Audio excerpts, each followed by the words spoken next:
Hi everyone. तो आज हम बात करेंगे टाइप ऑफ मैट्रिसेस के बारे में। इससे पहले हमने देख लिया है कि मैट्रिक्स क्या होता है और ऑर्डर कैसे फाइंड करते हैं, वो भी हमने देख लिया। अगर आपने नहीं देखा है तो डिस्क्रिप्शन में दिए गए लिंक से आप देख सकते हो उसको। इसके अलावा आज हम बात करेंगे टाइप ऑफ मैट्रिसेस के बारे में, जिसमें ये जो टाइप्स हैं आपको दिख रहा होगा। एक टाइप क्या है, कॉलम मैट्रिक्स है, दूसरा row matrix, square matrix, diagonal matrix, और इसके अलावा स्केलर मैट्रिक्स, आइडेंटिटी मैट्रिक्स, और एक होता है जीरो मैट्रिक्स। ठीक है, अब हम इनको एक एक करके पढ़ते हैं और समझते हैं। बहुत ही आसान से हैं, समझते हैं एक एक को। तो जैसे इसमें क्या होता है, कॉलम मैट्रिक्स में क्या होता है कि इसमें सिर्फ एक ही कॉलम होता है। इसमें क्या होता है, ओनली वन कॉलम। ठीक है, इसमें एक ही कॉलम होता है, बाकी रो कितने भी हो सकते हैं। ठीक है, इसमें एक ही कॉलम होता है, रो कितने भी हो सकते हैं। Row is not defined for this. तो ये एक मैट्रिक्स है मेरे पास। ठीक है, ये 1 2 3। ठीक है, मेरे पास एक मैट्रिक्स है। अब इसमें देखो कॉलम कितने हैं। अगर कॉलम देखा जाए तो कॉलम कितने हैं, इसमें सिर्फ एक ही कॉलम है। लेकिन अगर रो देखते हैं तो 1 2 और 3, कुछ भी इसमें और भी हम एलिमेंट ऐड कर सकते थे। लेकिन कितने होने चाहिए, कॉलम कितना होना चाहिए, कॉलम मस्ट बी 1। कॉलम एक ही होना चाहिए, इसके अलावा नहीं हो सकता।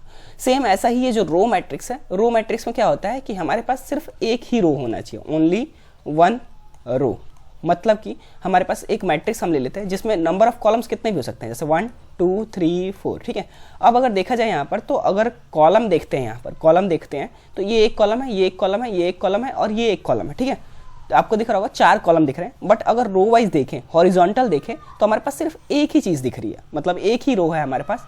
तो इसको क्या बोलेंगे, रो मैट्रिक्स बोलेंगे। इसके अलावा अब हम बात करते हैं स्क्वायर मैट्रिक्स के बारे में।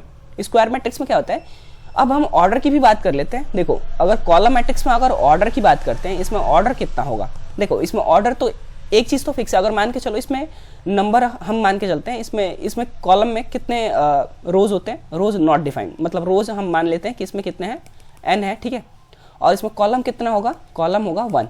तो जो इसका ऑर्डर बनेगा, रो बाय कॉलम होता है, मतलब n बाय 1 या n क्रॉस 1 भी बोल सकते हैं। ठीक है, वैसे ही अगर इसमें देखा जाए रो मैट्रिक्स में, तो इसमें क्या होता है कि रो कितना होता है, रो एक ही होता है, और कॉलम कितना होता है, कॉलम n ले सकते हैं। ठीक है, हमें नहीं पता कितने होते हैं तो n ले लेते हैं। तो इसका ऑर्डर जो बनेगा, ऑर्डर कितना बनेगा, रो बाय कॉलम, मतलब 1 बाय कॉलम। ठीक है, 1 बाय n। तो ये इसका ऑर्डर बनेगा। ठीक है, और ये कॉलम मैट्रिक्स का ऑर्डर बनेगा। अब स्क्वायर मैट्रिक्स की बात करते हैं। स्क्वायर मैट्रिक्स में क्या है कि स्क्वायर मैट्रिक्स में आप अगर मैं बात करूं तो स्क्वायर मैट्रिक्स में होता है कि जो इसके रोज होंगे, जो नंबर ऑफ रोज होंगे, नंबर ऑफ रोज वो कितने होंगे, बराबर होंगे किसके, नंबर ऑफ कॉलम्स के। ठीक है, अब इसको देख लो। अगर मेरे पास एक मैट्रिक्स है, ठीक है, 1 2 1 3।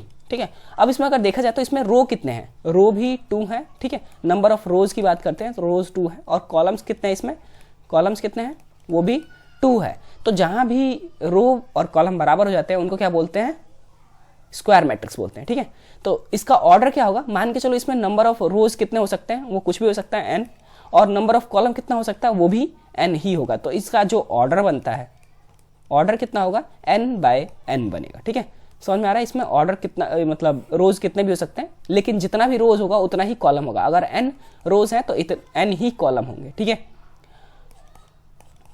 वैसे ही अब अगर बात करते हैं डायगोनल मैट्रिक्स की।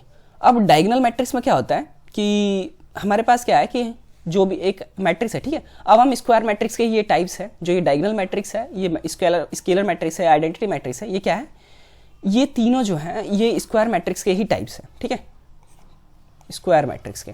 अब स्क्वायर मैट्रिक्स में क्या था, स्क्वायर मैट्रिक्स में था कि जो नंबर ऑफ रोज होंगे वो नंबर ऑफ कॉलम्स के बराबर होंगे। ठीक है, number of rows is equal to number of columns. ये हमने पढ़ लिया है कि स्क्वायर मैट्रिक्स में हमने ये पढ़ लिया था। ठीक है, अब इसमें देखते हैं, इसमें क्या होता है कि डायगोनल मैट्रिक्स में क्या होता है कि जो ये मैट्रिक्स है, ठीक है, इसका मतलब है कि अब हमारे पास एलिमेंट, ठीक है, अब इसके जो डायगोनल मैट्रिक्स में ना क्या होता है कि डायगोनली जो एलिमेंट होंगे वो कुछ भी हो सकते हैं, लेकिन इसके अलावा जितने भी एलिमेंट्स होंगे वो क्या होंगे, जीरो होंगे।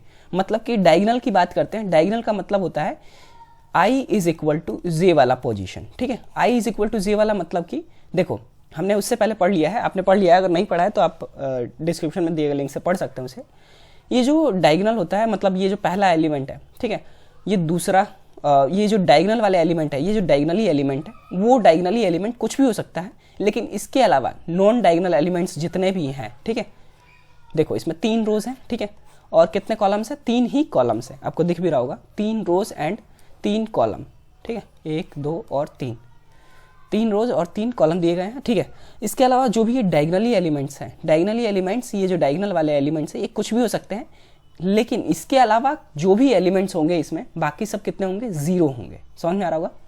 तो इसका ऑर्डर तो सेम ही रहेगा, ऑर्डर कोई दिक्कत नहीं है, जो स्क्वायर मैट्रिक्स का ऑर्डर होता है सेम वही ऑर्डर रहेगा, क्योंकि हम इसमें एलिमेंट ऐड नहीं कर रहे हैं और ना ही हम कोई सब्ट्रैक्ट एलिमेंट, मतलब एलिमेंट कम नहीं कर रहे हैं, ना ही ज़्यादा कर रहे हैं, तो ऑर्डर से कोई फर्क नहीं पड़ता, जो स्क्वायर मैट्रिक्स है उसी का सेम का ऑर्डर रहेगा।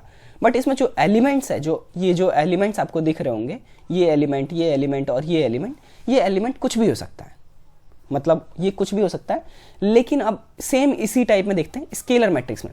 अब स्केलर मैट्रिक्स में क्या होता है कि जो ये डायगनली मैट्रिक्स है, डायगनल मैट्रिक्स है, उसी का एक स्टैंडर्ड फॉर्म है। जैसे कि मेरे पास एक मैट्रिक्स है, ठीक है, ये 1 2 और 3 था जो डायगनल वाले में हमने देखा था, ठीक है, अब डायगनल मैट्रिक्स था ये।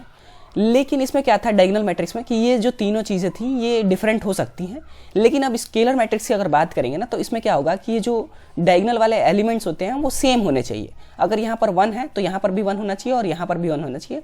बाकी जितने भी एलिमेंट्स हैं वो सारे कितने होंगे, वो सारे अभी भी 0 होंगे। मतलब कि स्केलर मैट्रिक्स को हम स्क्वायर मैट्रिक्स भी बोल सकते हैं और डायगनल मैट्रिक्स भी बोल सकते हैं।